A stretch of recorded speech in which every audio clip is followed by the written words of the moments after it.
Welcome to the book of Nahum.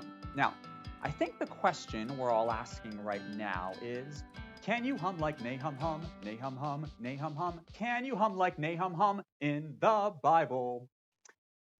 My wife sings that little Sunday school song every time that I mention this prophet's name. Now, what was Nahum humming about? Well, the book of Nahum is about a city. The book opens an oracle concerning Nineveh. Now, Nineveh, of course, was the capital of the empire of Assyria, the the first superpower of the ancient world in that area. You remember in the year 722, the armies of Assyria swept into Israel and destroyed Samaria, the northern kingdom, and hauled its people off into exile. But the book of Nahum is not about the destruction of Israel. It is about the destruction of Assyria. So, in that way, Nahum is like the book of Obadiah. It is an oracle against a foreign nation. Now, if there was any nation that deserved a whole book of oracles against it, it was the nation of Assyria. These guys were the terror of the ancient world, and they boasted about it too. Come take a look at some of the boasts from the kings of Assyria about the atrocities they committed. It's graphic and it's disgusting and it's horrible, but I think it'll give us some context about the cruelty of this nation. So here are various kings. I'm going to see if I can pronounce this. Ashur-Nashir-pal. Look what he said, what he boasted of. He says that with their blood I dyed the mountains red. He's got that kind of figurative language going on. But then he says that the heads of their warriors I cut off and I formed their heads into a pillar. Oh, that's awful. And regarding one particular leader, he flayed off his skin, took a knife and just cut off layers of skin. And then they took that skin and they spread it across the wall of the city that he was besieging. Shalmaneser, just like his predecessor, built a pyramid full of heads in front of the city that he was besieging. And then Sennacherib, let's see, what did he do? He mutilated his enemies. He cut their hands off. This was very common practice for Assyria. They do the same with the tongues, cut them right out of their mouth. Ashurbanipal, this is very creative. He took the enemy leader and he pierced his chin with his dagger. Can you imagine this? Taking a dagger and putting it right through into the mouth, under the chin. And then what did he do? He passed a rope through that hole and then put a dog chain around him and threw him in a kennel. Gosh. The same guy, Ashurbanipal, put Egyptian corpses up on stakes in front of the city wall.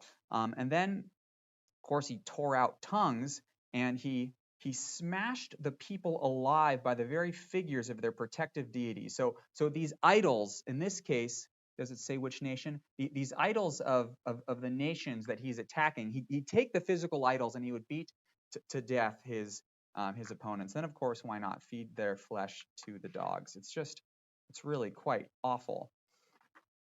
Well, it was, in their minds, it was kind of strategic as well, like if we can, mutilate a couple of bodies, cut off some hands and tongues, and that avoids a lengthy siege, hey, let's do it. So, way to go, Nahum. Bring on the judgment against Assyria. They deserve it. But when did Nahum pronounce these justifiable oracles against Nineveh? Well, the city of Nineveh fell in the year 612, so it had to be before 612. And then take a look at this little detail out of chapter 3. Nahum mentions the city of Thebes. This is a city in Egypt, a city which Assyria conquered. Let's look at a map. So here we go. This is Assyria at its greatest extent, the biggest it ever got. And way down here in Egypt, yes, they did conquer Egypt, is the city of Thebes. And Assyria conquered that city in the year 663. So this book had to have been, written between 612 and 663. So we got about 50 years there. But we can narrow it down just a little bit more. Take a look at this detail from chapter 1 of the book of Nineveh. So here we are, an oracle concerning Nineveh. Down in verse 12, Yahweh says that though they are at full strength and many. So when Nahum pronounced these oracles, Nineveh was strong at their full strength. And you definitely can't say that about Nineveh after the year 630. Because in 627, Babylon, which was part of the Assyrian Empire, Babylon revolted against Assyria and claimed its independence. And really, kind of after that point, the Assyrian Empire was just crumbling, just going downhill fast. So that gives us a window of approximately, 660 to 630 is probably when Nahum prophesied against the city of Nineveh. So let's take a look at a timeline just so we can place this prophet among the kings of Judah. So here we have the kings of Judah on the left and the kings of Israel on the right. And our buddy Nahum probably prophesied during the reigns of Manasseh and maybe the very beginning of Josiah. That seems quite possible. Well, Nahum's prophecy is in two parts. The first part is, the first 10 verses or so of the book is a psalm. It is a psalm praising Yahweh for his power and his power to enact justice. And there's no mention or allusion to Assyria at all until verse 9.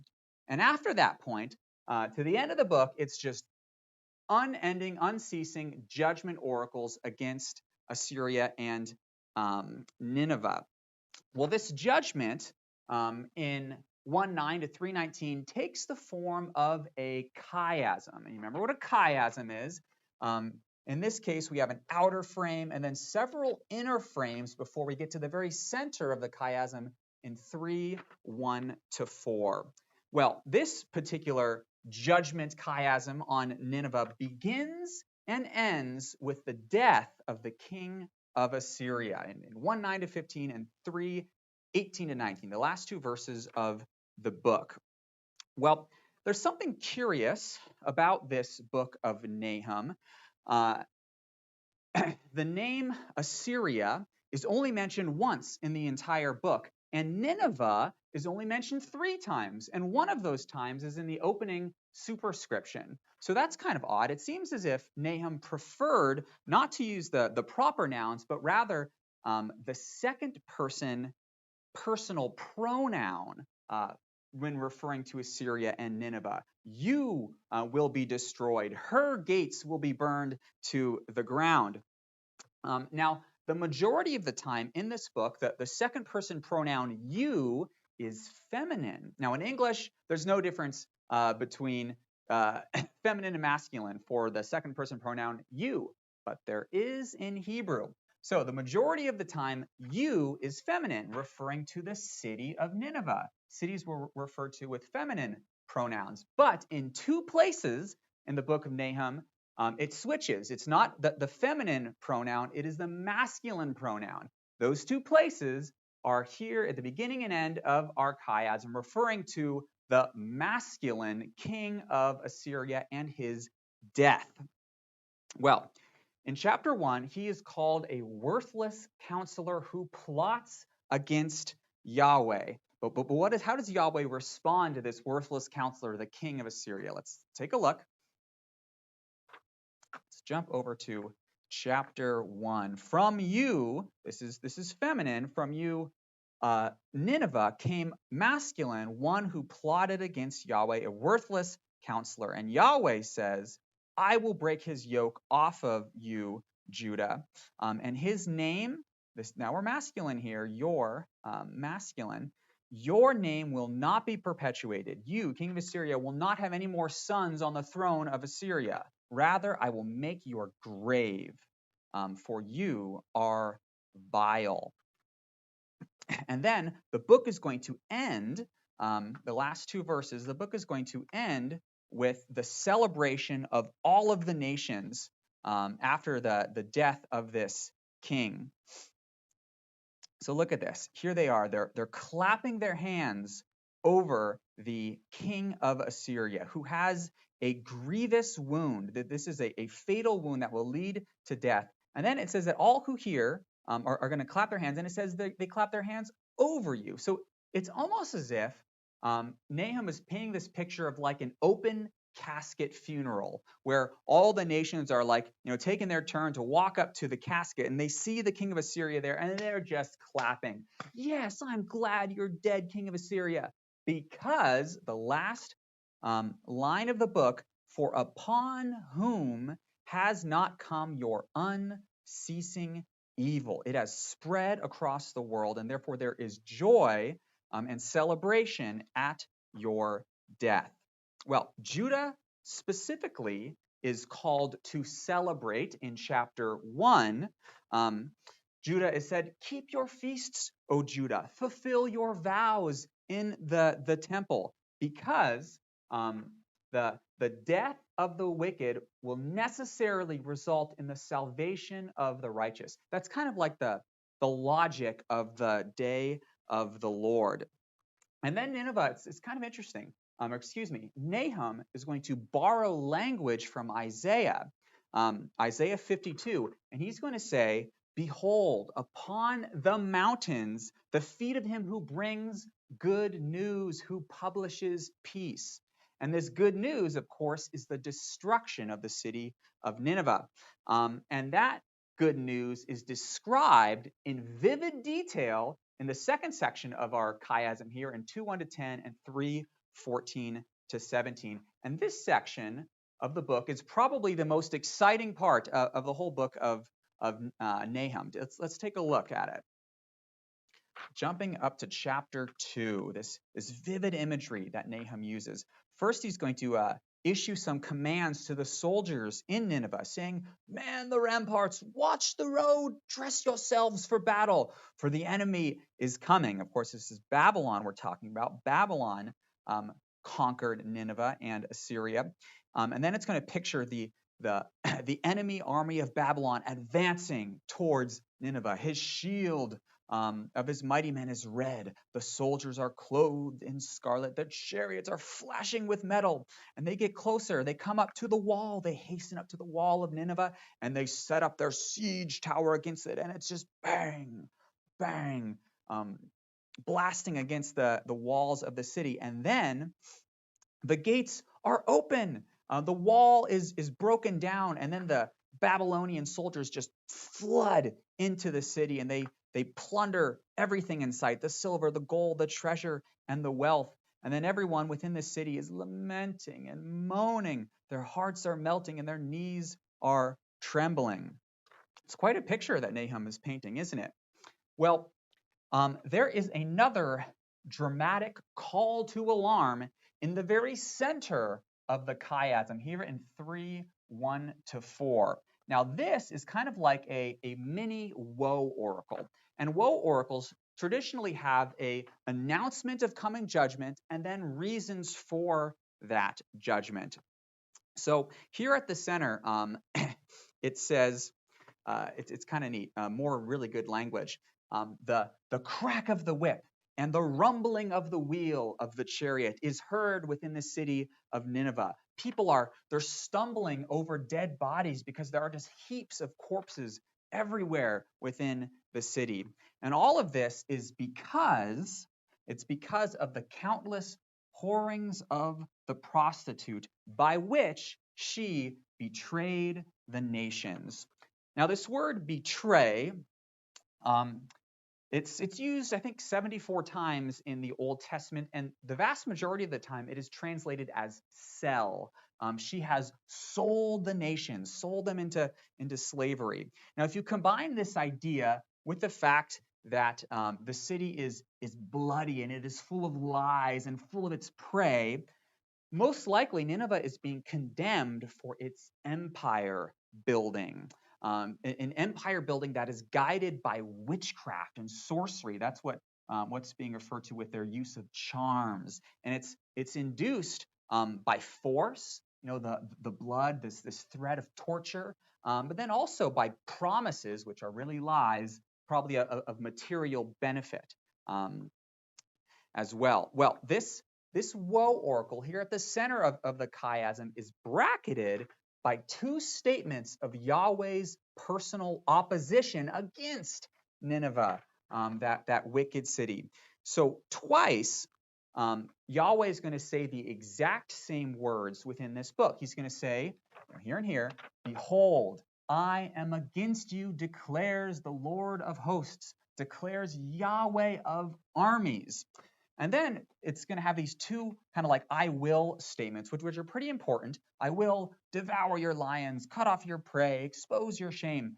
And these I will statements, they're important because they emphasize the fact that the conquest of Nineveh in 612 and their subsequent flight to Haran, and then their defeat at the Battle of Carchemish in the year 605, all of that was not just the geopolitical ebb and flow of the nations. No, rather it is a result of the direct intervention of a sovereign God who judges human evil and calls them to account. And if he did that in 612, he's going to do it again at the second coming of Jesus. Well, between the dramatic call to alarm and Yahweh's statement of opposition, we have two taunts. Two taunts. Now, these were quite common in oracles against the nations, where the prophet would laugh at the enemies of Yahweh because of their weakness and their coming defeat. Well, Nahum is going to employ two rhetorical questions in these two taunts. He's going to ask in chapter 2, where is the lion's den, the feeding place of the young lion? Well, the lion was the symbol of Assyria. So then, of course, the lion's den is where the lions lived. It's their home. It is their capital city of Nineveh. And Nahum asks, hey, where's the lion's den? Where is Nineveh? Now, let me show you a few pictures of lions in the iconography of Assyria. Kind of fun, ancient pictures. Let's see. Here's a good picture. I'm sure this is taken from Nineveh, this statue of a lion. And evidently, the kings of Nineveh, they would hunt lions. It's kind of weird to like hunt your own and kill your own national symbol, but I guess it was maybe imagined to be like a symbol of their power, the power of the kings. So here he is, just like shoving a spear down the throat of a lion. That's pretty intense. If I was going to hunt a lion, this is probably how I would do it. I'd stay at a safe distance and just launch a few arrows. That seems to make more sense to me. Now, this one, I got mad respect for Ashurbanipal if this actually happened, grabbing the lion by the throat and ka-chung. Anyways, Nahum asks, where is the den of the lions? For the den, the cave of the lions has crumbled. For in its lifetime, the lion tore and it strangled and it filled its den with prey. But now the den is gone, and so are the lions. So that's his mocking question number one. The second one he asks in chapter 3, he's going to mock Nineveh's defenses. And he asks, are you, Nineveh, better than Thebes? Now you remember, Assyria conquered Thebes in 663, and Nahum is going to remind them of the defenses that Thebes enjoyed, but those defenses which fell. Take a look at this. Back to the scripture here. Is it 3 verse 8?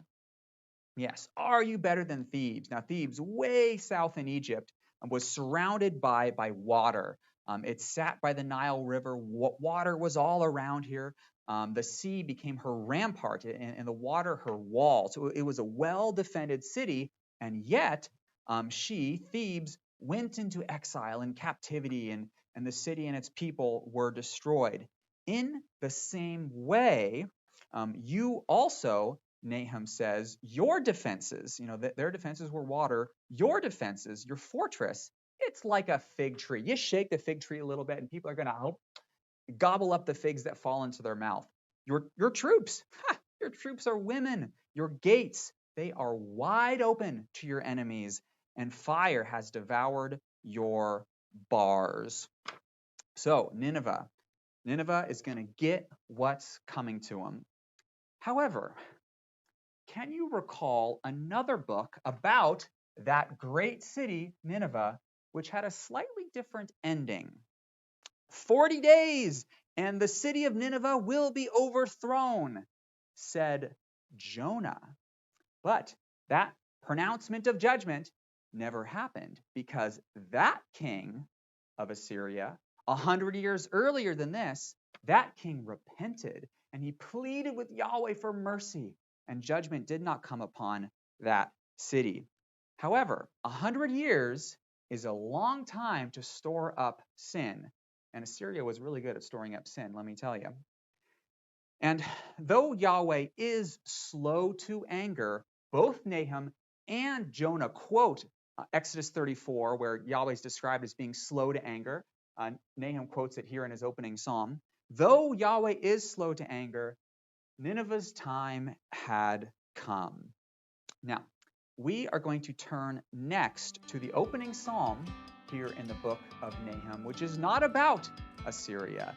It's not about Nineveh. It is all about Yahweh.